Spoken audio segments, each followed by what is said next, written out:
Hello there. Hey, what's going on everyone? Welcome back to another episode of Star Wars Coffee. It's truly a blessing to have you watching here today. If you're a daily coffee drinker, welcome back. But if you're new to the channel, I would like to encourage you to subscribe. We have a great community of fans here at Star Wars Coffee. They're always very supportive of one another and of my efforts, and that is something that I truly appreciate, telling me to put my health before content, and I really do appreciate that, and I do my best to respond to the comments. So if that sounds like something you'd like to have, is me responding to your ideas or your thoughts on a video, this is the place for you. But with that being said, let's get into today's video. Today's video is all about how Disney and Lucasfilm are preparing us for the end of the Skywalker family saga. No! No! It's no secret that Episode 9 will be the last installment of the iconic Skywalker family saga. This has been officially announced by Lucasfilm, and after Episode 9, Lucasfilm is going to be exploring other areas and other realms of the Star Wars universe in live action.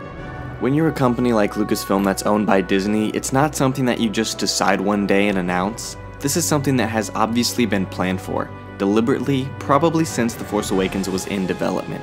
The Force Awakens kicked things off for the next generation of fans to explore the entirety of the Skywalker family, but since the sequel trilogy has kicked off, Disney has slowly been seeding things over the last 3 years that has indicated before the official announcement that 9 was going to be the end, that the storyline is coming to an end. It all started with Rogue One. Rogue One bridges the gap between The Revenge of the Sith and A New Hope, and really helps to answer the question, how did the rebels get the plans to the Death Star? Rogue One answered this question in the film. The story wasn't about the Skywalkers in any way other than Leia's cameo at the end. This was also the first Star Wars film that didn't feature the music of John Williams. Something I'm sure a lot of fans wouldn't have thought would even happen during the time of the prequel trilogy, even after he had already done at least 4 or 5 other Star Wars films at this point. But you know what? It worked. Yes, they used his music for part of it, but the majority of it, he didn't compose, they only used the Imperial March. It worked. Rogue One was a great movie. It was well regarded by fans and critics alike, and there wasn't a big draw from people who were invested in the Skywalker saga. They were just invested because it was Star Wars.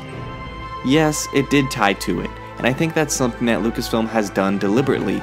They had seeded it, they had planned it out, first with Rogue One, and now with Solo.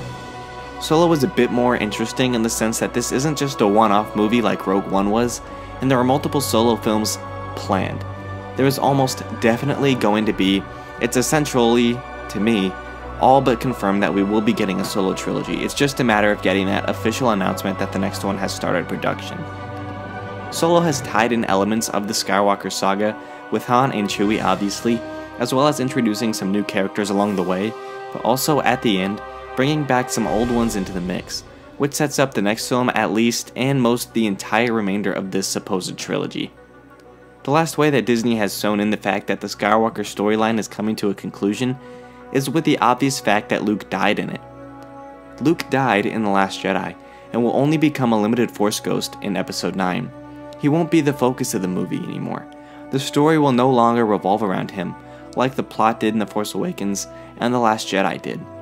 This last film will have to wrap up this trilogy and, in a much bigger sense, wrap up this entire storyline. What do you guys think about Disney discontinuing the Skywalker storyline? Leave a comment down below. Do it. And I will do my best to respond to as many comments as I can. That does it for me here in this episode of Star Wars Coffee. Thank you for watching. If you like what you saw and you want some more from Star Wars Coffee, you can go ahead and follow the channel on Facebook, Twitter, and Instagram at SW Coffee YouTube.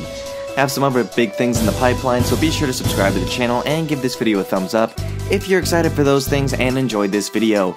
That does it for me here in this one. Once again, it's a blessing to have you support the channel and watch this video, and I'll catch you guys in the next one. May the Force be with you.